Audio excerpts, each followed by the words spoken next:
All right, let's jump right in. Today, we are tackling a cornerstone concept from Section B of the BCBA task list.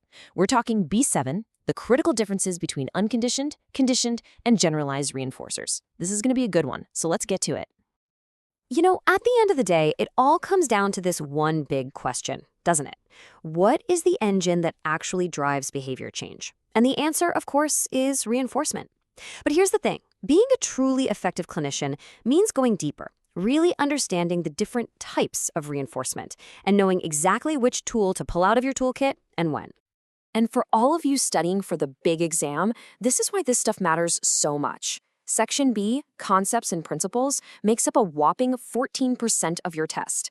So getting a solid grip on these ideas isn't just about grabbing points, it's about laying the foundation you're going to build your entire career on. Okay, let's start at the absolute beginning with the foundation of it all, unconditioned reinforcers. I like to call these the originals because, well, they're the ones we're all born with. They're biological. The key phrase here, the one to highlight and circle, is without prior learning. Think of these as our human factory settings. Their power is just built in, hardwired into our biology. Nobody has to teach you that food is good when you're hungry. It just is. And yeah, the examples are pretty much exactly what you'd guess. The absolute essentials for survival. We're talking food, water, staying warm, getting out of pain. Their value doesn't need to be learned. Our bodies already know.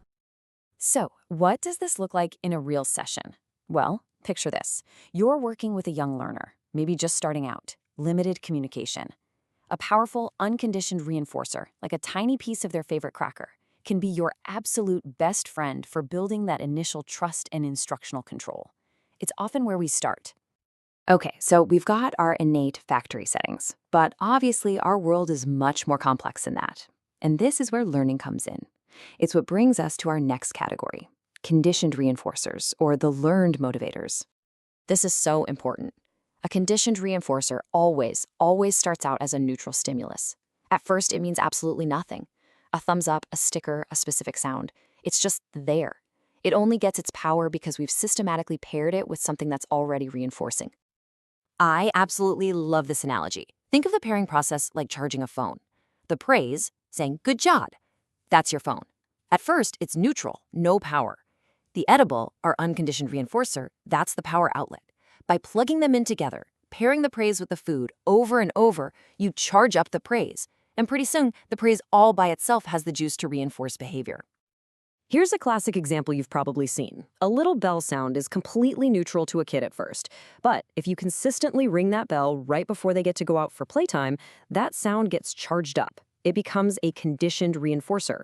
And then you can use that bell sound to reinforce other behaviors, like cleaning up their toys. All right, now we're moving up to the big leagues. We're talking about the most flexible, most powerful tools in our reinforcement toolkit, the generalized reinforcers. These are the real power players of behavior change. The magic phrase for this one is a wide variety. This is the key difference. A regular conditioned reinforcer might be paired with one specific thing. But a generalized reinforcer? Oh no. It gets its power because it's been paired with many, many different backup reinforcers. Honestly, the Swiss Army knife is the perfect way to think about a generalized conditioned reinforcer. It's incredibly versatile, it's useful in almost any situation you can think of, because it unlocks access to a whole bunch of other reinforcers. And this, right here, is their superpower. They are way less susceptible to satiation. You know what satiation is? It's when a reinforcer just kind of loses its punch because you've had too much of it.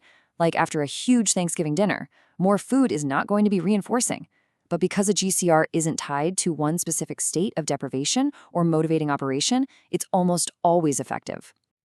The classic examples just make this so clear. I mean, money is the ultimate GCR, right?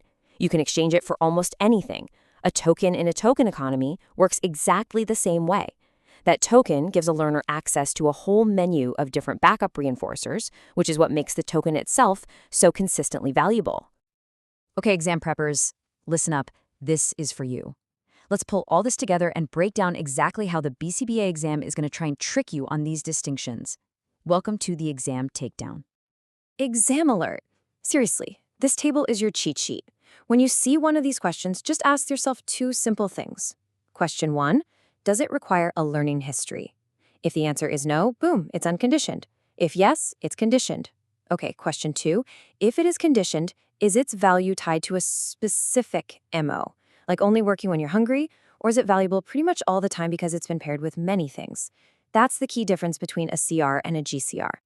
Okay, let's use our two-question system. First, was choo-choo reinforcing from birth? Nope. So we know it's not unconditioned. It has a learning history. Second question, what was it paired with? A toy train. Just one specific thing. That makes it a condition reinforcer, a CR. See how that works? All right, scenario 2. Let's do the exact same thing. Are tokens naturally valuable from birth? No way, they're learned. So we're in conditioned territory. Now, what can you exchange them for? A whole variety of awesome things: free time, prizes, computer minutes. Because they're paired with many backups and aren't dependent on one single MO, they are, you guessed it, generalized condition reinforcers, GCRs. So let's bring it all home. It's so important to think of these three concepts not just as vocabulary words for the test, but as essential, distinct tools in your everyday clinical toolkit. So here's the bottom line, the must-know info. Unconditioned reinforcers are your biological starting points, no learning needed. Conditioned reinforcers are learned, they get their power by being paired with one backup. And generalized reinforcers are your super versatile power players, created by pairing with many backups. The difference, every single time, comes down to learning history and how dependent it is on motivating operations. And, that really leaves us with the most important question of all. Knowing the difference is one thing, but applying it is where the magic happens. So take a second and think about your clients. How are you going to use this knowledge to systematically and ethically fade from those potent, unconditioned reinforcers to more natural, generalized ones like praise and social connection? Because that right there is where the real clinical artistry lies. Thanks so much for joining me for this explainer.